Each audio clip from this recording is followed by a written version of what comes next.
UP के mafia और पूर्व विधायक मुख्तार अंसारी की कल रात 8:25 पर मौत हो गई।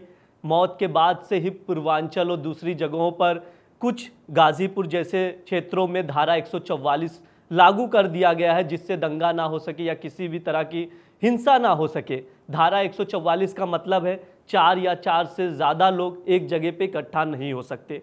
अब हम मुख्तार के जो रिश्तेदार हैं, उनकी जो पहले से इतिहास रहा है उस पर हम बात करेंगे कि उनके पिताजी क्या थे, उनके दादाजी क्या थे और उनके चाचा क्या थे, सब पर हम आपको बताएंगे। सबसे पहले हम आपको बता दें, मुख्तार अंसारी का जो परिवार था पहले से ही ताकतवर परिवार था। जो उनके मुख्तार अंसारी का सबसे ज़्यादा जो बोलबाला और असर था मऊ, गाज़ीपुर, जौनपुर, बलिया और बनारस तक था। ये बहुत चीज़ है। जो मैं आपको और एक चीज़ बता दूं, मुख्तार के जो दादा थे मुख्तार अहमद अंसारी, गांधी जी के आज़ादी आंदोलन में सहयोगी थे। ये बहुत अहम बात थी। दूसरी चीज़, जो मुख्तार अंसारी के नाना थे मोहम्मद उस्मान, आर्मी में ब्रिगेडियर थे, महावीर चक्र विजेता थे।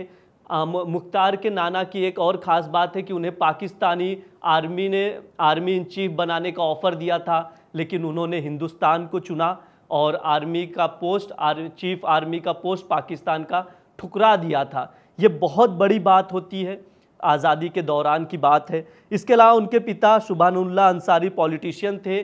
और सबसे ख़ास बात, जो हमारे देश के पहले उपराष्ट्रपति रह चुके हैं, वो उनके चाचा थे, नाम है हमीद अंसारी।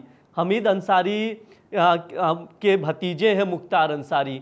हमीद अंसारी भारत के पूर्व उपराष्ट्रपति भी रहे थे। इसके अलावा माऊ सीट से मुख्तार अंसारी 5 बार विधायक बने हैं। पूरा पूर्वांचल, चाहे वो कोई भी जेल में मुख्तार रहा हो, उसका बोलबाला था, उसका रुतबा था। चाहे गाजीपुर जेल हो, चाहे बांदा जेल हो, चाहे पंजाब का रोड़ा जेल हो, कोई भी जेल हो, मुख्तार का ही बोलबाला था। जेल के अंदर, जेल के बाहर। जेल में जब था वो, जेलर भी उससे डरते थे। वहाँ पर जितने भी अधिकारी थे उसके सेवा में लग जाते थे। खान पान से लेकर रहने की सुविधा, मोबाइल की सुविधा दी जाती थी। इतना बोलबाला था गैंगस्टर। लेकिन उसका परिवार, दूसरा जो उसके परिवार है, चाहे उसके दादाजी, नाना जी या फिर उसके पिताजी पॉलिटिशियन थे, लेकिन एक उपराष्ट्रपति थे, नाना जी ब्रिगेडियर थे। मतलब उनका जो योगदान रहा है वो देश के लिए काफ़ी कुछ रहा है। लेकिन इससे इतर एक जो लड़का मुख्तार पैदा हुआ, वो एक गैंगस्टर बना हमारे देश में। कल उसकी मौत हो गई। इसके बाद से ही जहर का भी जिक्र किया गया है, लेकिन इसमें जो भी सच्चाई होगी वो तो बाद में पता चलेगा।